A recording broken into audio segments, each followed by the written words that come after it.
No one likes a liar. When we think someone is lying to us, we may feel annoyed, insulted, or hurt.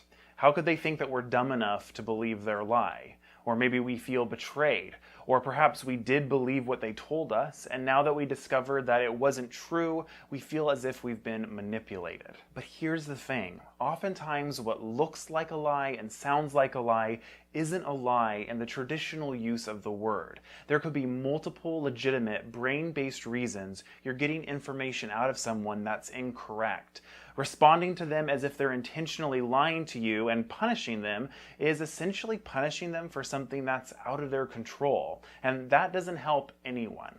In this video, we'll talk about one of the more common brain-based reasons that you may find yourself in a situation with someone who appears to be lying to you, but isn't.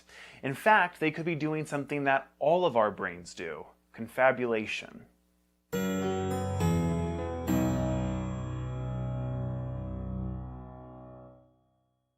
I often work with people who have a fetal alcohol spectrum disorder, or FASD, but today we're going to learn about ideas that apply to everyone, regardless of whether or not they have a developmental disability.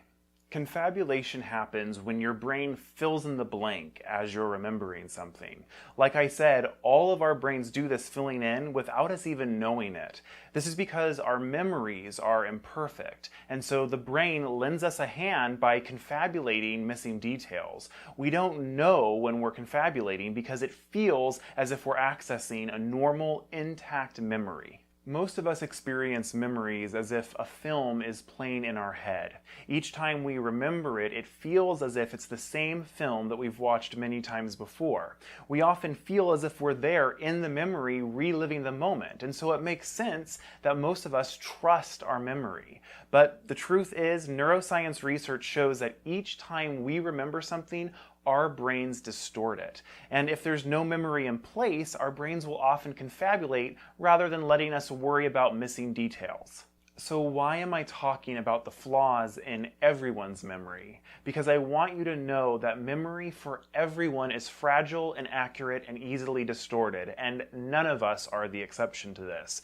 And remember, people with FASDs tend to have additional memory problems on top of the ones that everyone else has. So if a child is put in a situation where memories are demanded, their brain may begin to fill in the blanks. When it works, it can be a helpful tool, but for kids or people with FASDs, the confabulation isn't always correct, but it feels correct, just like confabulation feels correct when we do it. So how do we think it must feel to be accused of lying when we're actually just confabulating?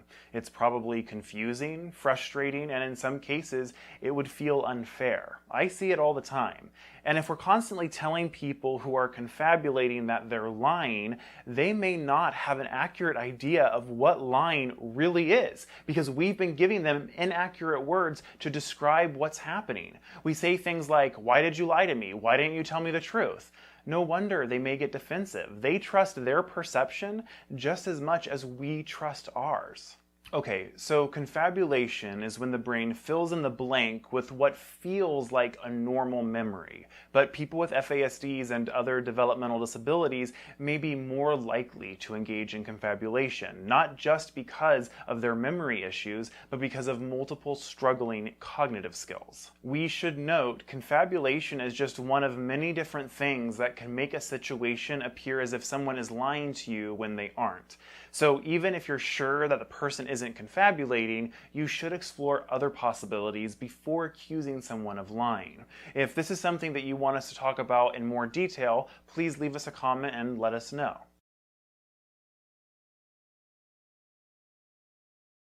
A big part of addressing confabulation is acceptance, which is part of the neurobehavior model developed by Diane Malbin.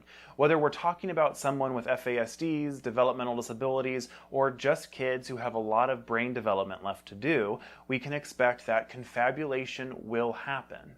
We can try many different proactive strategies to prevent confabulation, such as using visuals when communicating or giving time to process. But the reality is, confabulation may always happen to some degree. It's really important not to allow these situations to be stressful. Ongoing stress, especially about things that we have no control over, can be traumatic and damaging to our relationships. Now guys, I'm not saying that intentional, planned out lying never happens. It does. But because so many other things could be going on, my personal approach is to assume the best. That means that if a client is giving me information that I know isn't true, I need to be thinking about the supports that they need. And even if they are intentionally lying, perhaps they just don't know what else to do. So my focus should be less on the fact that they shouldn't be lying to me and more on how I can help prevent this from happening in the future.